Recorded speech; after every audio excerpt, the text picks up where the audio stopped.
we're going to get right in there. Men don't know better than me. It's my time as a woman to claim my power. It's negative belief systems that I was carrying. And we're going to find out from the perspective of a woman that were blocking me really listening to you. Who's on a crusade.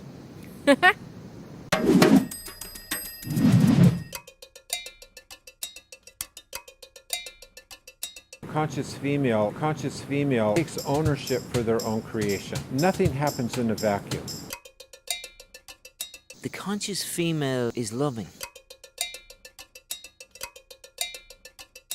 Their power as women to connect with their intuition and to learn to trust it. Hi everybody, and welcome to The Edge of Consciousness. And this is my video blog which focuses on the subject of the conscious female. And this is something that I feel really passionate about because in my own personal journey, I'm learning to claim and realize what the conscious female is within myself. And I'm also learning what is the unconscious female, which is aspects and blind spots of myself that I need to see and identify in order to transform. And see what it is that's in the way of it. What are the filters that come through that really block them being in their true essence of nurturing, loving,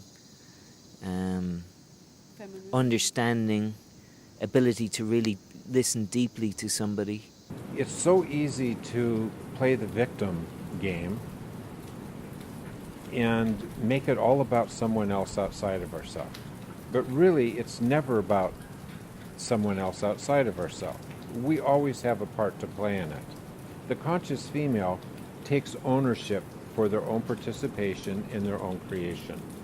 How is it that some women can have really traumatic, for example, experiences with men, maybe domestic violence or sexual abuse, and it can absolutely destroy their lives for years and years and years? And how is it that other women can have the same thing happen to them, but they don't use it to hurt and violence themselves continuously for the rest of their lives? Many women and men, when they're young, are taught, especially women, are taught that watch out for those boys. Watch out, those boys. They're bad boys. Scary boys. They're scary boys. Be careful. So already as children grow up and young girls grow up, they're already taught that boys, to be careful of boys in the world. I got myself into a situation with a guy and had, a really unpleasant sexual experience. Now, if I had put myself in the victim mode, I could definitely have hurt myself with that. These parts of ourselves, be it male or female, they just operate in different ways. What I can say about the male ego is it's very obvious. It's presidential at this stage, you know. People can see it for what it is. Now these parts of us are like old survival mechanisms, and they're in male and they're in the feminine. The feminine is, I think, cleverer because it's had to be, because it's dealt with kind of almost guerrilla consciousness where the male can dominate the feminine. But it's not to say that the feminine didn't become very adept at using her abilities to turn things in her favor. So if you grow up with that attitude that men are something to be watched out for, they're kind of dangerous, well, in a sense, that creates an energy inside your own body that eventually will manifest in that belief system happening. Mm-hmm. Because I'm really searching to play the edge of consciousness and claim the conscious female, because to be honest with you, the old female is causing too much pain for me at this stage. I have to go this route. I actually had to get really honest with myself and say, how did I create that? It was like this conscious feminine energy in me was saying, well, Kira, how did you create that? What did you do to put yourself in that situation? And even though it really challenged me, you know, because I really wanted to make it about the guy, I really saw that I had created that situation out of my own need. My own need. If you think that men are untrustworthy and you're told by your mom or your grandmother that men are untrustworthy, then men will become untrustworthy. Words are very powerful and words create realities. Thoughts create realities. So the unconscious female is one who grows up in that behavior pattern or that belief system that men are something to be watched out for and men are dangerous. And when I looked at it even deeper, I realized that I was actually the one that seduced this guy and then, out of my own need, went back with him that night knowing he had a major alcohol issue and then got myself into a really unpleasant situation. Belief systems are very powerful. And that... If I change my belief system that, you know, everybody's doing the very best they can with what they've been given, male, female, then that's how I start to see people. You know, that this is a person who doesn't have it all together. They're doing the very best thing they know how to do. Maybe they have a lot of love depression in their life. Yeah. Mm-hmm. Maybe they grew up in families or communities where there's a lot of separation and distance and not very much intimacy and connection with other people. And it brings in a whole different perspective, you know? Yeah.